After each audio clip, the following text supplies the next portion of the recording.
অপরাধ নিয়ন্ত্রণে পুলিশের কাছে ম্যাজিক নেই বলেছেন আইজিপি। পুলিশের মহাপরিদর্শক আইজিপি বাহারুল আলম বলেছেন, সারা দেশের অপরাধ নিয়ন্ত্রণে পুলিশের কাছে ম্যাজিক নেই।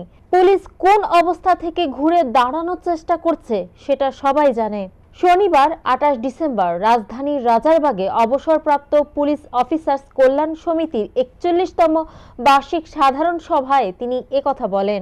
আইজিপি বলেন, সারা দেশে চুরি, ছিনতাই, খুন বন্ধে পুলিশের কাছে ম্যাজিক নেই। আমরা চেষ্টা করছি, ছাত্রদের সহযোগিতা চাই, সবাই মিলে প্রতিরোধ করতে হবে। সচিবালয়ে অগ্নিকাণ্ড নিয়ে বাহারুল আলম বলেন, আগুনের ঘটনা তদন্ত চলছে, তদন্ত কমিটি বিস্তারিত জানাবে।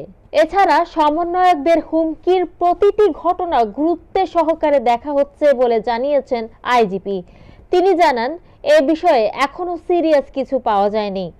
অনুষ্ঠানে ডিএমপির কমিশনার শেখ মোহাম্মদ সাজ্জাদ আলী বলেন, স্বাধীনতার পর এমন পুলিশ বাহিনী দেখতে চায়নি জনগণ। জুলাই আগস্টের ছাত্র আন্দোলনে পুলিশের ভূমিকা কি ছিল তা প্রশ্নবিদ্ধ।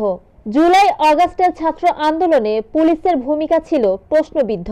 কি কারণে মানুষের এত ক্ষোভ পুলিশের উপরে তা বিশ্লেষণ করা উচিত। 5 আগস্টে 72 ঘন্টা আগেও যদি পুলিশ সঠিক সিদ্ধান্ত নিতে পারত, তাহলে এত প্রাণহানি হতো না বলে জানান তিনি।